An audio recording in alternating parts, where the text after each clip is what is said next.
Changes Lives, another live show. Good to see you, and thanks for coming.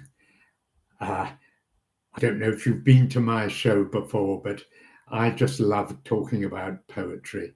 At an early age, and it really made me realize how important. Sorry, my phone's going on the side here. And dear me, that's a bad way to start. My phone's gone all funny on me. Well, the power of poetry will overcome so many things. And, I started talking and posting on social media only just over a year ago. And I was amazed at the result. I've had quite a few posts, well over 1 million views. I think the most is well over 4 million. And I thought at first it must be because I have a pretty face or something, but people have kindly pointed out that that's probably less likely than the fact that it's poetry itself that is the star. And I do fully accept that now. Poetry is amazing. I used to think it was just sort of a bit wishy-washy and something people turned to when they couldn't think of anything better to do. But actually, poetry is big in many parts of the world. It is huge in the Middle East. They sometimes have poetry competitions like we have singing competitions where they get 50 million views. And poetry has so many uses. It changes the way we feel. That is its real basic power. It changes the way we feel. I used to think that a glass of whiskey or a joint was the only thing that would do that for me. But when I realized poetry could do it too, it was such a revelation. And I wrote this book as a result, Poetry Changes Lives, which is a daily book of a poem, a thought for the day, and something that happened in history on this day, which means it's a book you can dip into every day of the year. And incidentally, I think it makes a great Christmas present. If you can't think of anything else to give people, try giving them a Poetry Changes Lives. I've given it to people and they've really been quite pleased, I think, or they've said they've been pleased anyway. I also, in my youth, and I started doing something that I continue to this day, which is I wrote a commonplace book. This book I've had for over 70 years now. You can see probably it's fallen to bits now, but it says in the beginning, this is the commonplace book of Christopher Charles Burr, started in the year of our Lord 1958. And it's full now. It's full of my favorite poems and favorite quotes, things that I've written over the years. And it's a real pleasure to go back to. And since that one's full, I've started a new one, which I actually made myself. And you can get this on Amazon if you have a mind to. It's a book with a lot of space to write poems. And you can see I've already written quite a lot in here. This one, for example, I think is absolutely wonderful, by Christina Rossetti. I'll read it out. It's called A Christmas Carol. And our theme today is Christmas poems. So I think that's quite appropriate. Here's Christina Rossetti's Christmas Carol.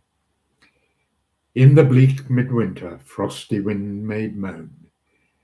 Earth stood hard as iron, water like a stone.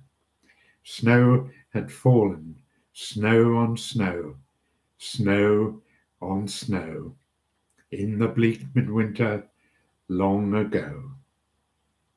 And it goes on to the last verse, and this, of course, is a carol as well, but I think it's extraordinarily beautiful. What can I give him, poor as I am? If I were a shepherd, I would bring a lamb. If I were a wise man, I would do my part. Yet what I can, I give him. I give my heart. I think that's one of the most heart-stoppingly beautiful Christmas poems there's ever been written. You know, Christina Rossetti was a very spiritual person. She went slightly sort of strange in her last years, but she spent a lot of her life. She was born into a very well-to-do family in London, but she spent a lot of her life helping the poor and the needy, and I think that's so admirable. I think she's just a wonderful person, and I admire her and her poetry very greatly. So Christmas is the theme, as I say, and there's such, the thing about poetry is it comes in such a huge variety. Poetry has been with us since the dawn of history. In fact, poetry was history to begin with, because before people knew how to write books, they knew how to remember poetry. Before writing was invented, people would remember poems and the history of their tribe in the Stone Age and that sort of era. The only way people could remember their history was by putting it into their memory, and poetry with its rhyming and its rhythm was the best way of remembering things. So that's how poetry started, and it's been with us ever since. It's been with us as long as anything else you can think of, and that is quite something, I think. And the variety of poetry, I hope to show you today how varied it is. From Christina Rossetti, who of course was in the 19th century, one of those sort of eminent Victorians, of which there were many admirable examples. But I'd like to read you a more modern poem that I've had a question from Annabelle. Thank you, Annabelle, for your question. It says, what is your favorite modern Christmas poem? And I think there's such a huge variety. It's very difficult to pick on just one favorite, but I do very much like this poem, which is modern. It's about as different from Christina Rossetti as you could possibly get. One of my big time favorites, Benjamin Zephaniah, who died not very long ago, actually, I think last year. But he was such a powerful influence on my life and my enjoyment of poetry. And he wrote this wonderful Christmas poem called Talking Turkeys, which I'm going to read now. It's just such a totally different take on Christmas. It could only have been written by Zephaniah. I absolutely think it's wonderful. It asks us to look at Christmas in a different way. Here we are. Be nice to you turkeys this Christmas, because turkeys just want to have fun. Turkeys are cool, turkeys are wicked, and every turkey has a mum. Be nice to your turkeys this Christmas. Don't eat it, keep it alive. It could be your mate and not on your plate. Say, yo, turkey, I'm on your side. I got lots of friends who are turkeys. All of them fear Christmas time. They want to enjoy it. They say humans destroyed it. and humans are out of their minds. Yeah, I got lots of friends who are turkeys. They all have a right to a life, not to be caged up and genetically made up by any farmer or his wife. Turkeys just want to play reggae. Turkeys just want to hip hop. Can you imagine a nice young turkey saying, I cannot wait for the job? Turkeys like getting presents. They want to watch Christmas TV. Turkeys have brains and turkeys feel pain. In many ways, like you and me. I once knew a turkey called Turkey. He said, Benji, you may explain to me, please, who put the turkey in Christmas?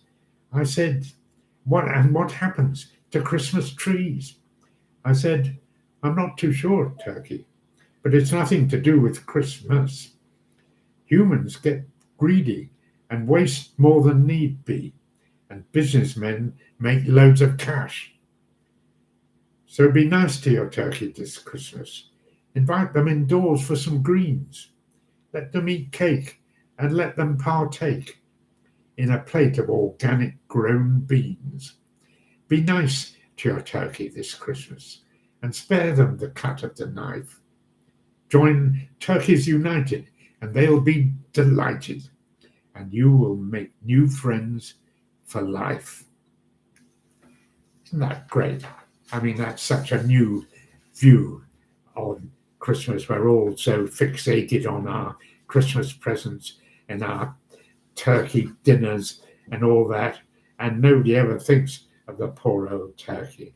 It's, I just think Benjamin Zephaniah deserves more recognition than he's been given, and so many other poets there are who, there's almost too many, really.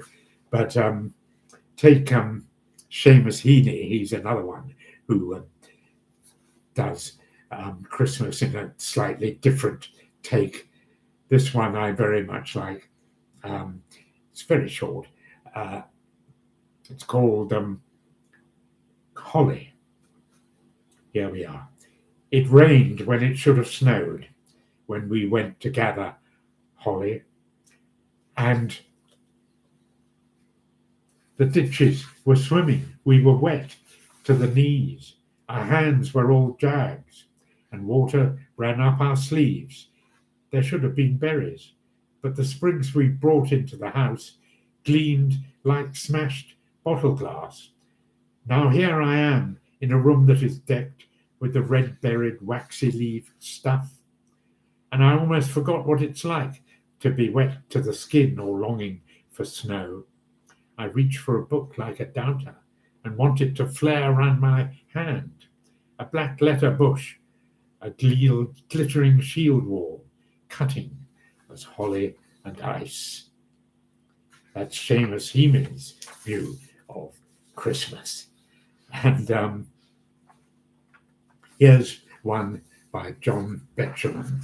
You can always rely on John Betjeman, great poet of the 19th century, saying Christmas. He always has a few insights that nobody else could manage, I think. Here we are. The bells of waiting Advent ring, the tortoise stove is lit again, and lamp oil light across the night has caught the streaks of winter rain. In many a stained glass window sheen, from crimson lake to hooker's green. The holly in the windy hedge, and round the manor house the yew, will soon be stripped to deck the ledge, the altar, font, and arch and pew, so that the villagers can say, the church looks nice on Christmas Day. Provincial public houses blaze, corporation tramcars clang. On lighted tenements I gaze, where paper decorations hang. And bunting in the red town hall says, Merry Christmas to you all.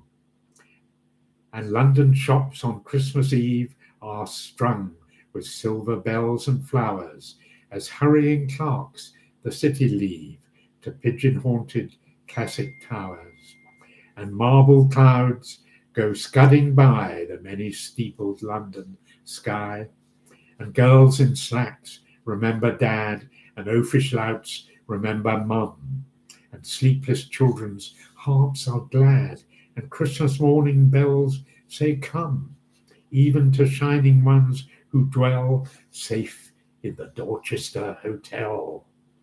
And it is true, this most tremendous tale of all, seen in a stained glass window's hue, a baby in an ox's stall, the maker of the stars and sea, become a child on earth for me? And is it true? For if it is, no loving fingers tying strings around those tissued fripperies, the sweet and silly Christmas things, bath salts and inexpensive scent, and hideous tie so kindly meant. No love that in a family dwells, no caroling in frosty air, nor all the steeple-shaking bells can with this simple truth compare, that God was man in Palestine and lives today in bread and wine. And I must say, when you think of it, it's easy to say, but it's also really rather true that so many of us have forgotten what Christmas was all about in the first place. The history of Christmas is very strange, really.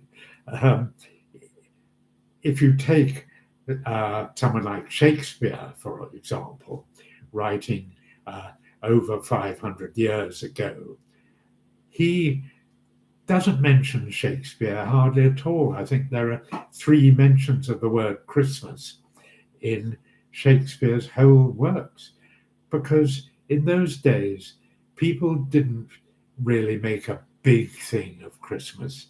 They celebrated the birth of Christ, of course, but for them, Easter was much more the big celebration of the year, the reincarnation, the resurrection was the big thing in Christianity in those days. I mean, poets at Shakespeare's time, some of them did write about Christmas, but it was the Victorians writing sort of 300 or 400 years later, after Shakespeare and that lot, that really turned Christmas into the mammoth sort of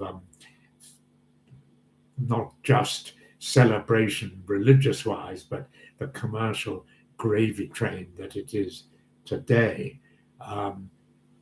Some poets in Shakespeare's time, I'll read one now, Robert Herrick, who was born in 1591, when Shakespeare would have been about 40 years old, I suppose, 35 to 40. He wrote this poem, Ceremonies for Christmas. Come bring with a noise, my merry, merry boys, the Christmas log to the firing, while my good dame, she bids you all be free and drink to your heart's desiring. With the last year's brand, light the new block, and for good success in his spending, on your psalteries play that sweet luck may come while the log is a-tinting. Drink now the strong beer, cut the white loaf here, while the meat is a-shredding, for the rare mince pie and the plums stand by to fill the paste that's a-kneading. There's no mention of turkeys. Turkeys have barely been discovered, because turkeys really come from the American continent, and America was only, of course, discovered at the beginning of the 1492. Columbus sailed the ocean blue. So all that turkey dinners and stuff comes a lot later. But when Christmas really got going in Victorian times, there was really no stopping it, and there hasn't been ever since. And today, modern poetry, some of it is very charming. It goes on. People have asked me questions. Helena writes, asking, thank you, Helena. Do you prefer older traditional Christmas poems or modern interpretations of Christmas? I suppose I like a bit of both, Helena. Thank you. Here's an example of quite a modern poem written by E. Cummings, who was a very great American 20th century poet. He had a really sort of interesting aspect on things. Some of his love poetry is very beautiful, though very sort of out of the box, out of the usual norm. And this poem he wrote, it's called Little Tree, and it's addressed to a Christmas tree. It's sort of, I think, the voice of a child. And I think E. Cummings, in many ways, did have the voice of a child. He certainly had a very sort of fresh approach to things. And I like this very much. See what you think of this. Little tree. Little tree, little silent Christmas tree. You are so little. You are more like a flower.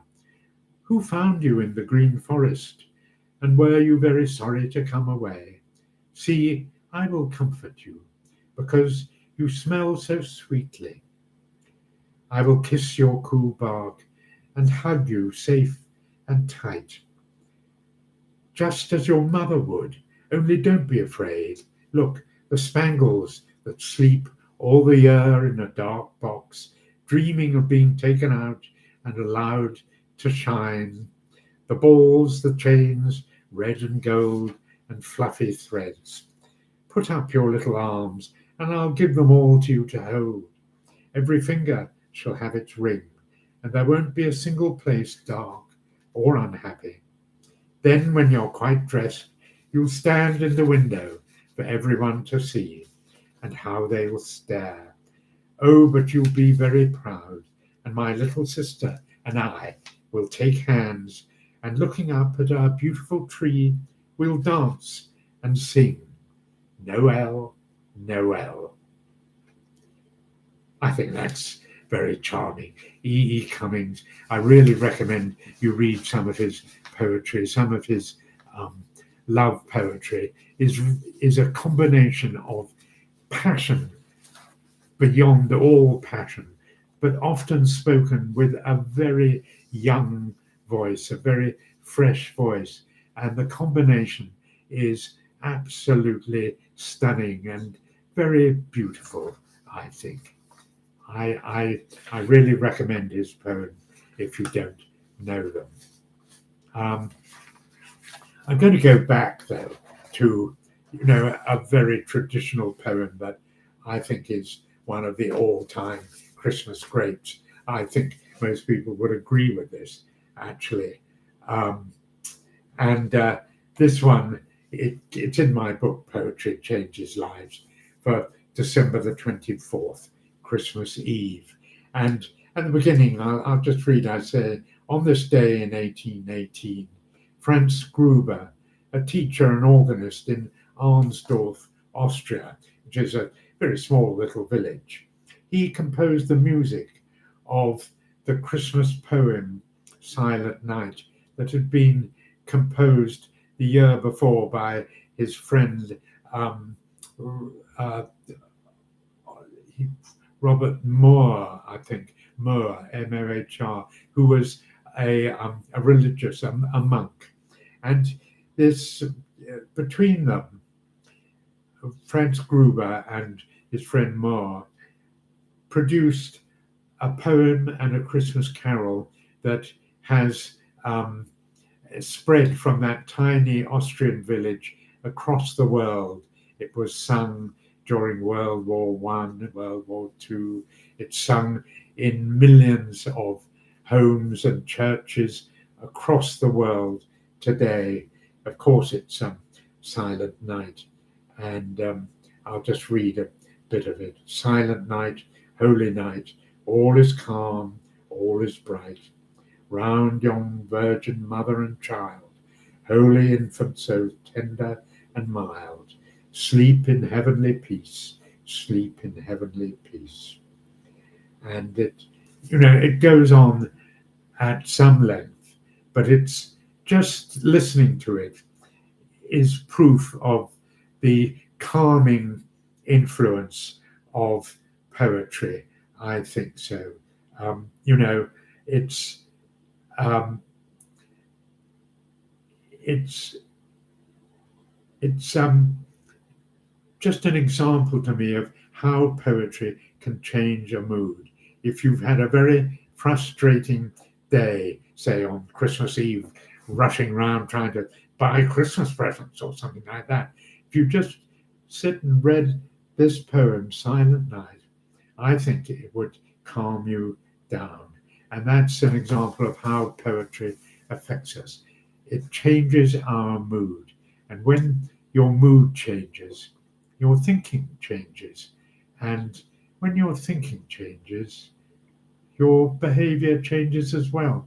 The three are in a connected circle. And it's something that people don't realize, but it's so obvious and so true. And you can put it to use, if you're feeling anxious, you can write a poem about how you're feeling. And at the end of it, you will somehow be feeling different. And that will affect your thinking. You say to yourself, well, maybe, it's my response that matters. I don't have to feel anxious just because somebody's trying to make me feel anxious. I can always respond in a way I want. And I can decide I am not going to allow myself to be the victim of other people's manipulation. And, poetry plays such a big part in that. So try it yourself one day. If you're feeling bored, write a poem about it. If you're feeling angry, write a poem about it. And ask yourself at the end, do I feel different in any way? Somebody said to me the other day, we don't know how to be bored anymore. We're like children. When we feel bored now, we reach for our phone and we want a bit of instant entertainment. We play a game of some kind, or we take a selfie of ourselves. And it's all non-memorable, unsatisfying fundamentally, and not helpful, kind of self-defeating, I would say. And what you could do, it may sound daft, but I've done it and it helps me. You could write just a 4-line poem or a Japanese haiku, 17 syllables in 3 lines, just about the first thing that comes into your head, how you're feeling, what you're looking at, what you're thinking about. And I can guarantee it will give you more satisfaction. It will give you something to refer to in the future. You can look back on it in a month or so and say to yourself, oh gosh, I was feeling a bit weird that day, wasn't I? But it's all part of how you can respond to life. You don't have to just be at the mercy of your emotions or other people's emotions or their thoughts. You can always respond in a way that you choose yourself. And Christmas is one example. Sometimes people find themselves totally overwhelmed by the idea of Christmas. I know I have in the past quite often. And you just don't know how it's going to behave. You look on it with dread. You relationships come to the fore at Christmas, and relationships, I think personally, are one of the most difficult things to handle in all one's life, just how we handle other people. But you can use poetry to calm yourself. You can if somebody's annoying you, you can go off and write a poem about them. You don't always have to just allow yourself to be bounced on, or just find yourself bouncing off somebody else's bad behavior. You can choose how you respond. And so many of us in life, we take the easier way. We just sort of like to be passive aggressive, or a bit of a victim. But it's so much better for us to choose a role and try something new, and just have a different experience. Take that step into the unknown. And there's a poem I want to just read a bit of, which talks about that, which I read it the other day as well, actually.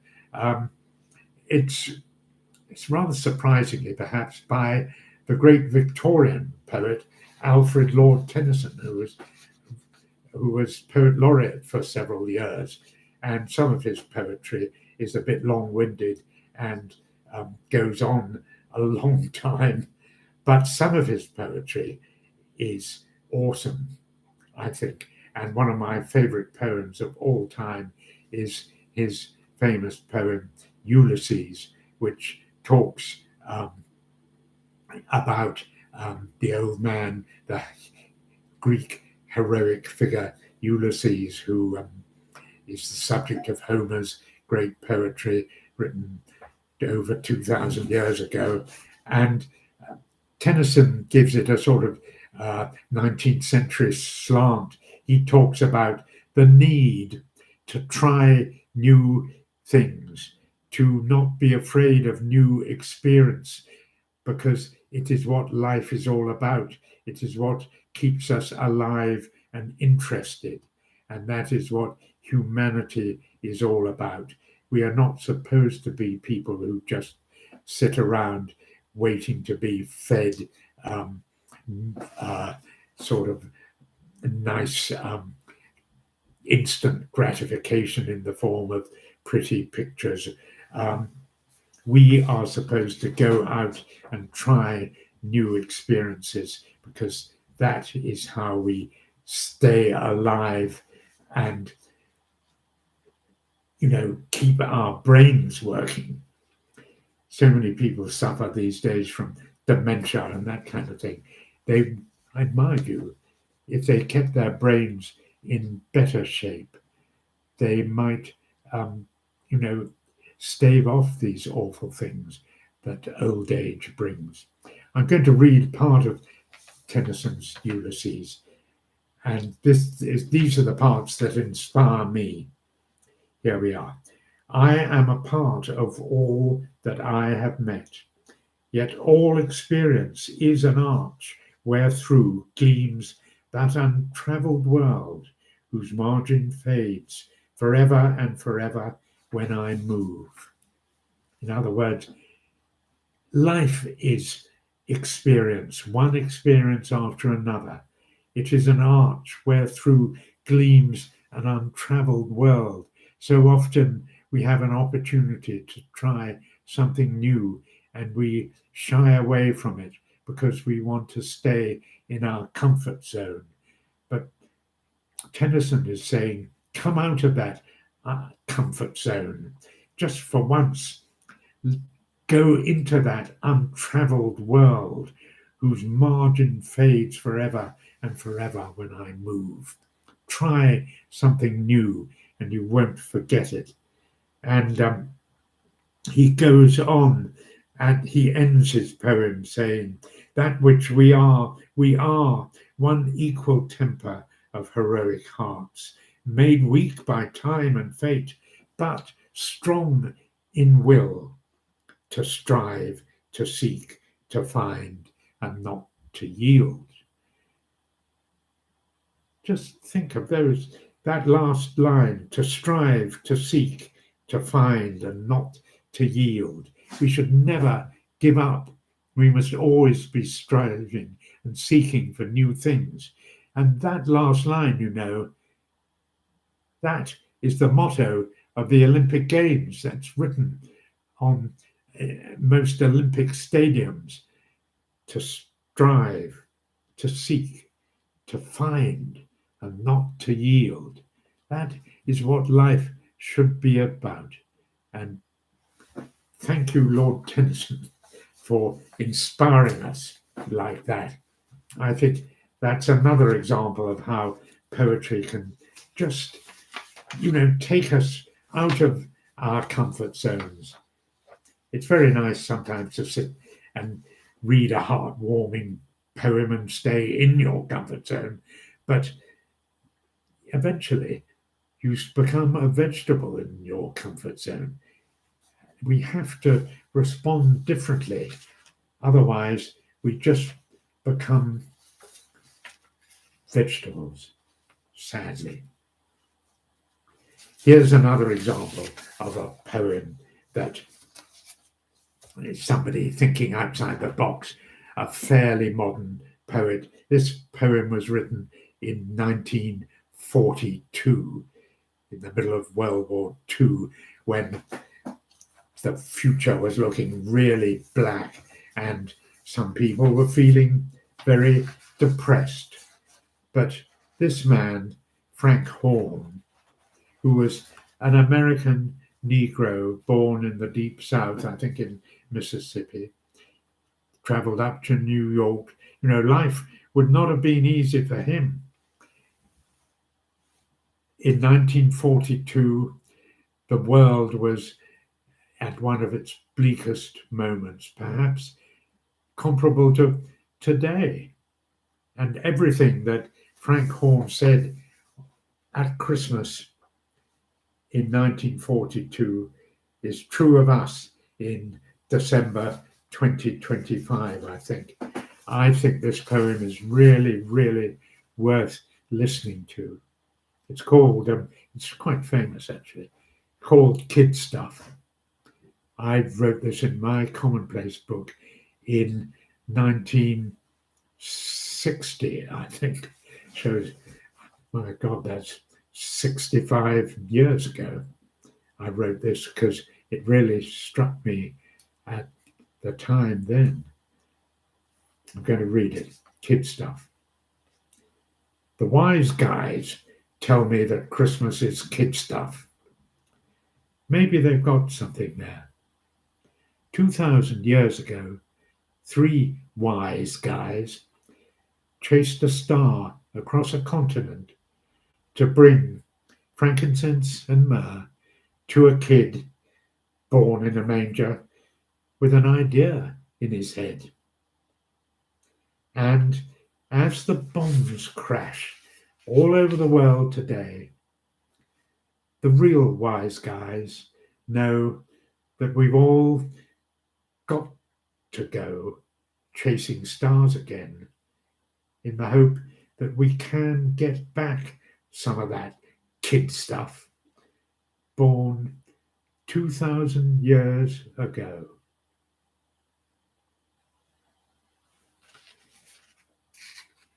I find that poem pretty inspiring.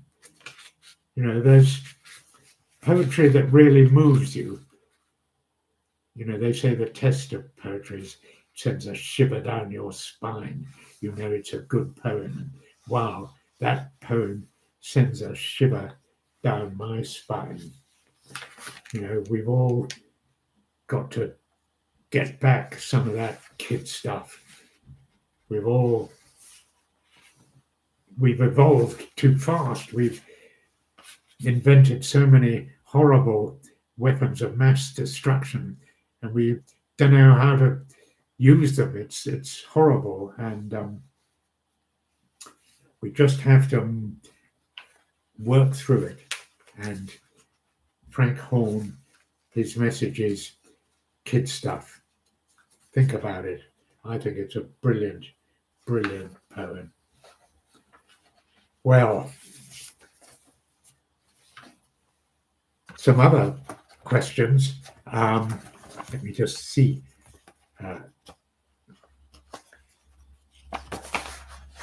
Marked one or two.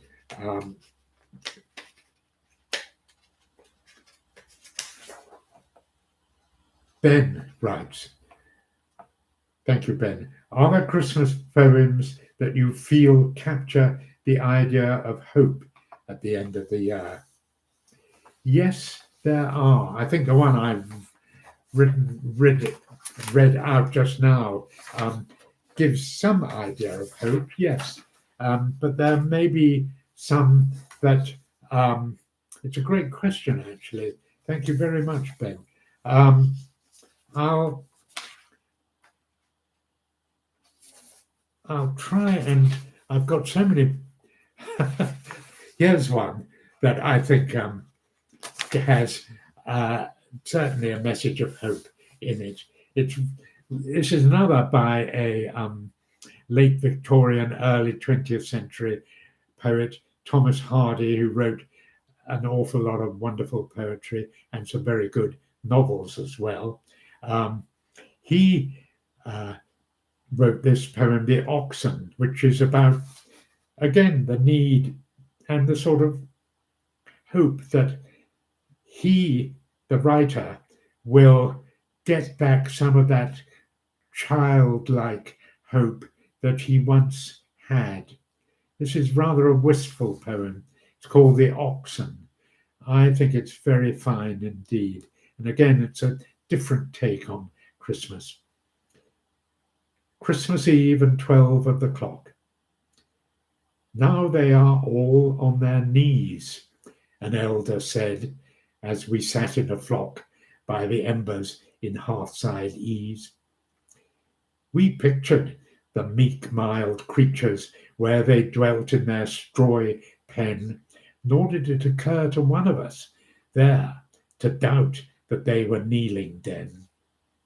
So fair a fancy few would weave in these years.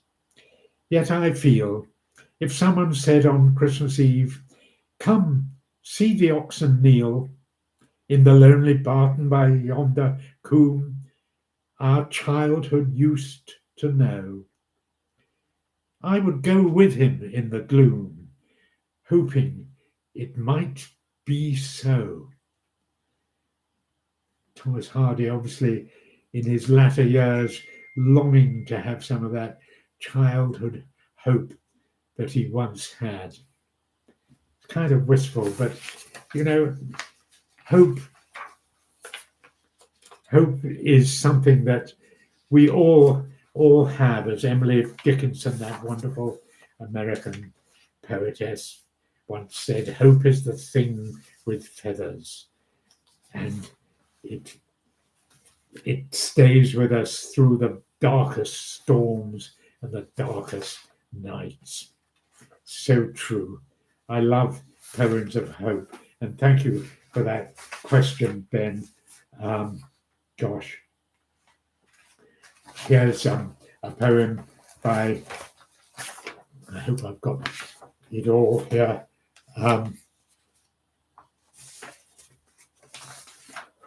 By Carol Ann Duffy. On the night before Christmas, a child in a house, as the whole family slept, behaved just like a mouse, and crept on soft toes down red-carpeted stairs. Her hand held the paw of her favourite bear. The Christmas tree posed with its lights in its arms, newly tinselled and baubled with glittering charms, flirting in flickers of crimson and green against the dull glass of the mute TV screen. The hushed street was in darkness. Snow duveted the cars. I like that, duvet the cars. A stray cat embroidered each roof with its paws. An owl on an aerial had planets for eyes. The child at the window stared up at the sky, where two aeroplanes sped to the east and the west, like a pulled Christmas cracker. The child held her breath and looked for a sign up above as the moon shone down like a gold chocolate coin on the town. Well, the child again, full of hope, full of innocence. And that's, some poetry tells a story, some poetry is there to inspire us, but some poetry just creates an atmosphere, I think. And, I like that. I kind of like that at Christmas. I think poetry that always was like that might get a bit repetitive, but I think that sometimes it's nice to bask in a Christmas atmosphere for a bit. Maria asks another question. Thank you, Maria. Why does Christmas seem to bring out themes of childhood in so many poems?